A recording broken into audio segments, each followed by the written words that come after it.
Welcome to Left On Wed. Bite-sized tips for people getting hitched. Georgia Fletcher. Adam Sini. In the same room. How did we get here? In this part of town.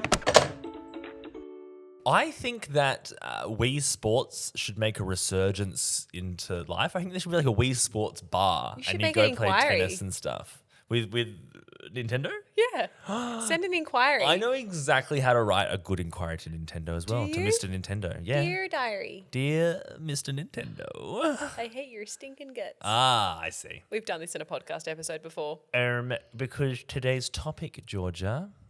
It's not just about booking vendors. We've done that. We're going a little bit deeper. Yeah. We're not just sourcing them. We've now got itchy feet and we really, really want to book them. Yeah. And we might not want to book them, we want to at least inquire with them. We do. We want to talk to them. So this is all about once you've already found them, what happens next? What is the right protocol? How do you talk to them? What's the process to get there? We're going to talk you through all of it. And we're going to give you a little few things that vendors may like to hear from you and things that may not like to hear from you. I feel like in the last episode where we were booking vendors, we stopped at that find 3 to 5 of your favorites, send the inquiry, and then we led you to a cliff. Yep. And now it's time to fly. Yep. And now it's time to fly. No Thelma and Louise here. Fly right into that Zoom We're call. going to do the Homer Simpson and we're going to airlift you up. We're going to hit you a few times on the head as you go up, if you know, you know. And then we're going to get you into the ambulance on your way to the wedding. Okay, this is your second Simpsons reference, and I don't think you did it at all in the first season. Yeah, I'm a big Simpsons guy. I can see. So you're exactly right. We find those 3 to 5 vendors that we like. Maybe we only have one. And that happens a lot where it's like, before I got engaged, I knew I wanted Georgia to be my celebrant. I follow her on Instagram. She's my person. I know what to do here, right? This is all hypothetical because you ended up choosing a fabulous celebrant, Oliver Thompson. Shout out to Oliver. No, don't do that. He doesn't need that. He's amazing. No, he's not. Anyway, Okay. you've inquired with Georgia Fletcher celebrant now. So let's go to the very start of the inquiry process, right? Let's say you did find them through Instagram. I don't know if this is a little bit of an ick for you. I don't really want an inquiry through Instagram, to be quite honest with you. I think we're saying what a lot of vendors are thinking, and it's not because they don't like the interest that you're showing, it's because your inquiry gets lost. Yeah, it gets lost. They're not inundated. I mean, look, maybe they are. Adam, you've been inundated since your Vanessa Amorosi experience, but please don't inquire via Instagram. It's not because we don't love the interest and the enthusiasm of engaging with our stories. It's fantastic for our overall 100%. Instagram engagement. But your inquiry gets lost. And I do love a bit of back and forth with my couples over Instagram. It gets them. I'm a robot now. Help me! I'm stuck. Fantastic when your messages Gets are to know each other. consistent because you keep popping up at the top. Yeah. Whereas if you just send the inquiry, we say, yep, we're available, and there's not really something that follows. We need a call to action, Yeah. and that's where email inquiries are great. And also for a lot of vendors, they might have particular CRMs or systems that they use where your inquiry gets funneled through like a lead form, and that helps them put it into a spreadsheet or whatever they do to get all that information they need from you. Also, their inquiry forms will have more information, leading questions that you might not put in an Instagram inquiry. There's also great automated systems in those vendor CRMs where they can see if you've opened up the email. So if you're leaving your phone number, that's very handy because if they can see that after a couple of weeks, there's no email opened, it means that it's likely gone into a junk or spam folder. So please always check your junk and spam folders. Check your junk. You need to check your junk. It's Please. so important to your general health, just to make sure there's no lumps or bumps or anything. Just check your junk. And when someone sends an inquiry, check your spam folder. That's also really important. Some vendors also have automated systems, not just within their CRM, which is, what does it stand for again? Relationship management, customer relationship management. Well done. And with those automated systems, I know I use something called Calendly, where that is linked to a Google Meet or a Zoom account, and you open up, you can see the availability, and it saves that back and forth of when are you available to chat. You can just book in the time, you've got that Zoom or that Google Meet locked in, and you are ready to vibe check with your vendor. Well, can I go back one step before that? Please. Is writing that inquiry. So let's go to your website, Georgia, pull it up. Lovely photos on this website. Thank you. Scroll on down. There's the contact form, right? And it might ask some questions, right? What is your name? What we also want to know is, when are you getting married? The most important thing is sometimes I get inquiries and it's like, hi, can I get some prices for a wedding, please? And it's like, okay, but when are you getting married? Where, kind sir? Because if I'm already booked, I can only be in one place at one time. So there's no point in us going further. Even though budgets are very, very important, Yep. it makes a vendor feel very connected and special when you don't focus on the price tag and you focus on who they are as a person and the value they can add to your day, not to your budget. So if you can delicately word your inquiry, in our booking vendors show notes, we actually have an example of an inquiry. So you can copy and paste that, and it focuses less on what are your prices, what are your packages, and focusing more on valuing that vendor and how it adds to your day. Because let's be real, when you inquire with a vendor, any sort of vendor for a date, they're going to give you a quote, regardless of whether you're asking for it or not. We know it. We know that it's part of the whole thing. So there's no need to ask for it, because sometimes we get emails that just say, how Prices, much? please. Prices, please. And although that's a vendor's ick, I have read on Facebook pages that not having prices on vendors' websites is very frustrating for couples, because it's essentially wasting their time as well. Do you have your I price? do not have my price on my website. Neither do I. And the reason is there is travel involved. We travel all the time. There are some amazing celebrants that don't go out of their area because of different commitments, and that's just their priorities, and that's perfectly fine to have that if you've got a great business in your area. But for me, and I know for you, you really like to go to those venues that you love. You love Grow Wild and Ben Dooley, which are a bit further whereas away. I like to go to all different venues and see places that I haven't been to before, and that requires a lot of driving. Yep. So I don't have a set price because it may require a bit of driving. And it doesn't just go for celebrants. Other vendors will have different sorts of packages, right? Photographer. Look at a florist as well. What you get from them, the range is huge depending on what you want, how and what your budget is. They might work within that. So to give a price up front is actually difficult because it depends on what you're giving. A lot of vendors might have on from price, from this amount. But there's nothing wrong with just inquiring. They'll give you the price. And then if it's not right for you, then you just let them know. So that doesn't hurt just to find out. And that comes back to another ick that we have is please don't ghost your vendors. If you've inquired and you've gotten an email back, we do understand and we're compassionate around life getting in the way. We have very busy lives too. We've got weddings every weekend. Yeah. And that's okay. But we also don't mind a delicate rejection. Yeah. Just emailing back lovely. and saying, hey, thank you so much for your time in providing that quote. But actually, we've realised that's slightly out of our budget. And I actually respond to that and I say, thank you so much for letting me know and I wish you all the very best with your wedding. Sometimes I can even say, who did you book? Because they're probably amazing. And some vendors also ask for feedback too. Yeah, but don't be afraid that you're sending it and going to be asked for feedback. Most don't. But it's like just letting them know, because a lot of the time, especially if we feel like it was an inquiry that, you gave us really strong response, we're like, oh, these people might book.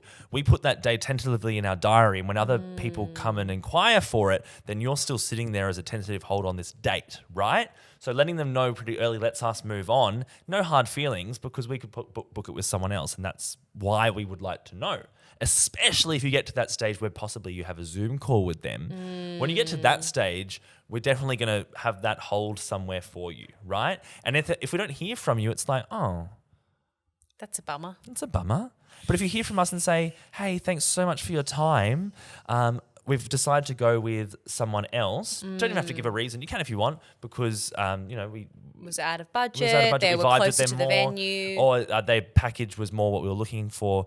Thank you so much for your time. All the best. And I'm going to get that and go, no worries at all. Thank you so much for letting me know. Means I can reopen that date. All the best for the day. I'm sure it's going to be awesome, because there's a vendor for everyone, and maybe I wasn't. Oh, and that's totally especially fine. in the Just let us celebrant know. world. Yeah. Now, Sweet. if we've got our Zoom or our Google Meet, we're catching up with that couple. What are some questions that you often get asked in these Zoom meetings? I know for me, I often get asked, what is your style? Yep. Which is quite a difficult question for me to answer, because I consider myself quite adaptable and I like to learn new things and do a different ceremony for everybody. And I also get asked, how long do your ceremonies go for? Yeah, defs. Do you have a PA system? Yeah. What's your contingency plan if you cannot make the wedding? Yeah. And what happens from now? Yep. Would they be some reasonable Definitely. questions? Write those down. That's great. And a lot of them are across the board for different vendors as well, in terms of contingency plans and how does the day look with you as well.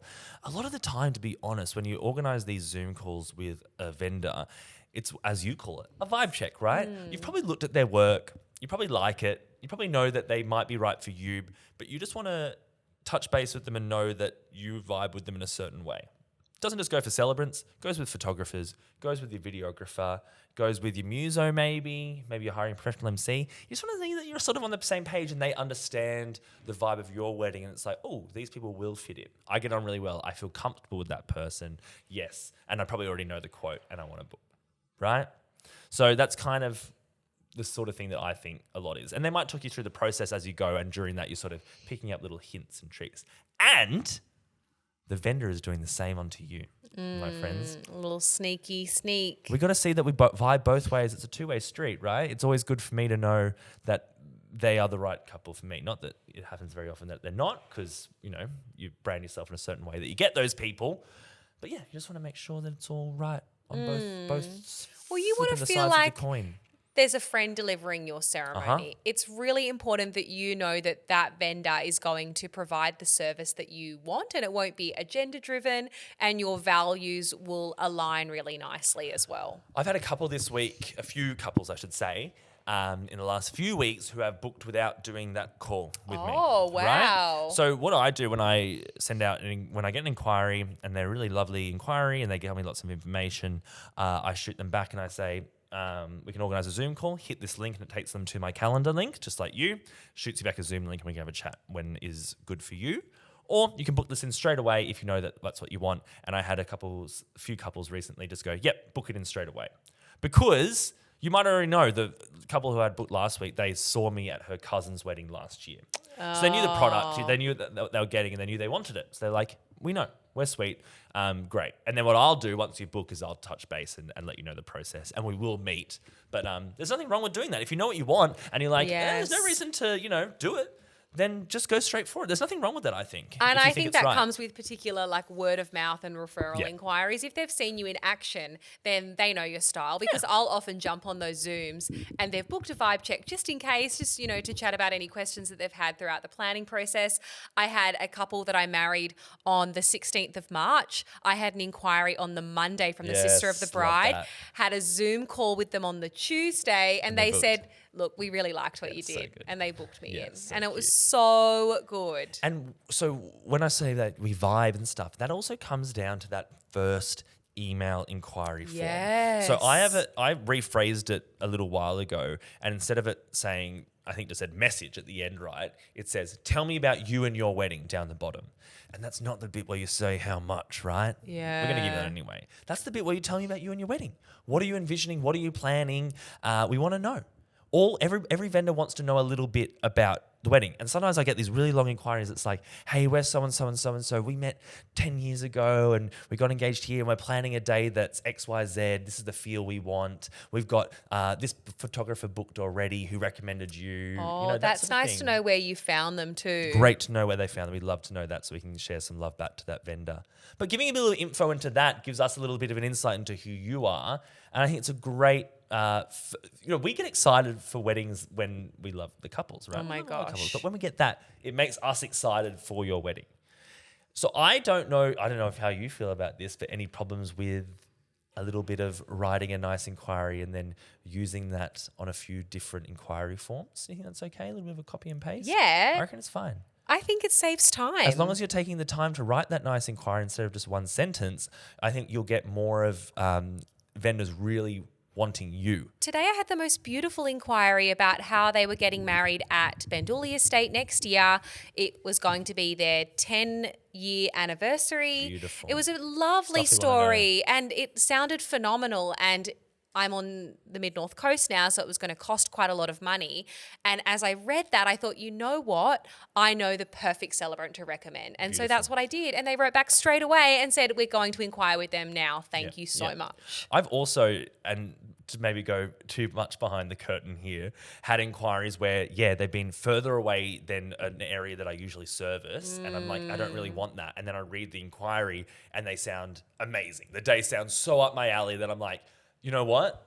I will. Yeah, I'll send you a quote because I will do that because you sound amazing. Yes. If they had sent me an inquiry that said how much and what are the packages, I probably would have said, I'm sorry, but I don't go that far. I don't service that area. But because they sent me this really lovely email and they told me about the vibe, it really excited me.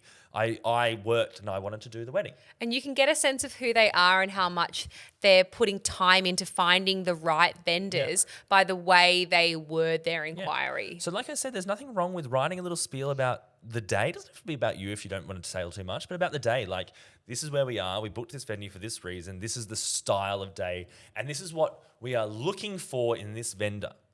We want a celebrant who is XYZ. We want a photographer who gives this sort of style.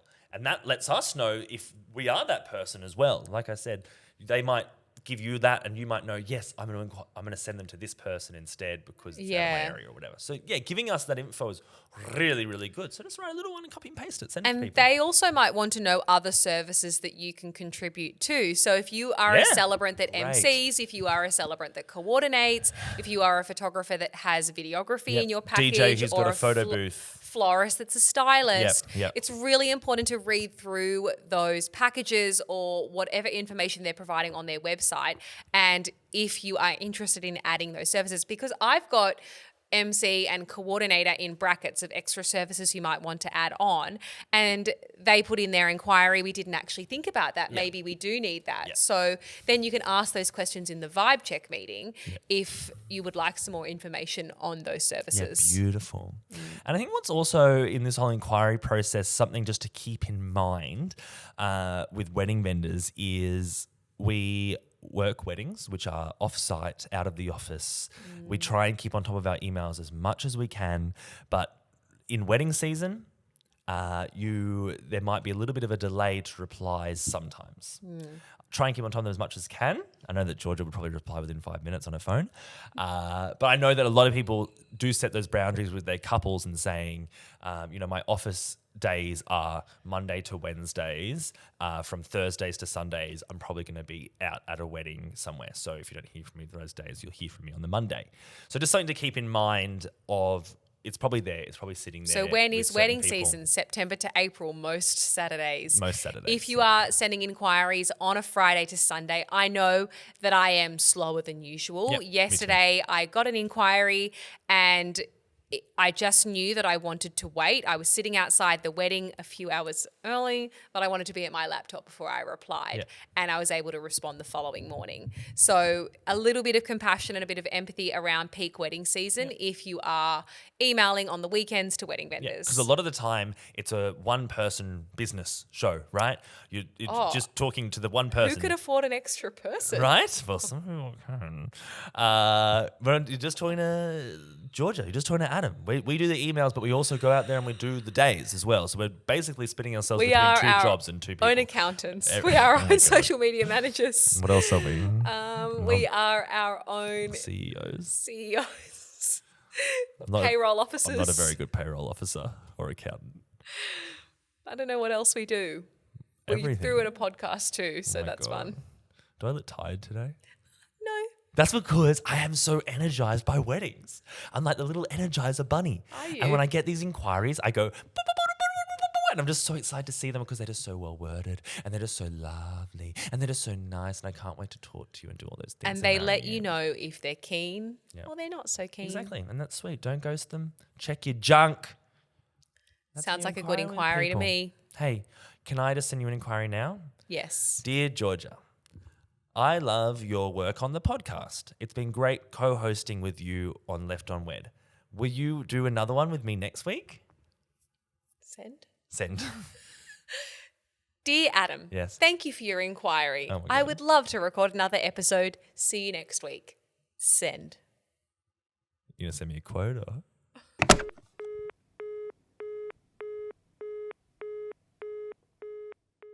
Hey, thanks for listening. We are so happy that you listened. I'm over the moon. In fact, if you want a little bit more, follow us on the socials. Where are we? You can find us on YouTube. Oh. You can find us on Instagram, TikTok, Left on Wed Podcast. And if you want to inquire with our services for Celebrant MC and coordination, you can find Georgia at Georgia Fletcher Celebrant. And you can find Adam at Married by Adam. Hey, if you have any ideas, questions, topics for episodes, please slide into our DMs. You can send us an email as well, which is leftonwedpodcast@gmail.com. And if you're loving the podcast, please tell your friends, tell people who are getting hitched. We need you to spread the word like wildfire. Get it out there. We really want to say a big thank you to Long Reef Golf Club as well for letting us record the podcast here at their incredible wedding venue. So inquire with them today if you're looking for the perfect wedding venue for your private event or your wedding. See you there soon, Georgia. See you there.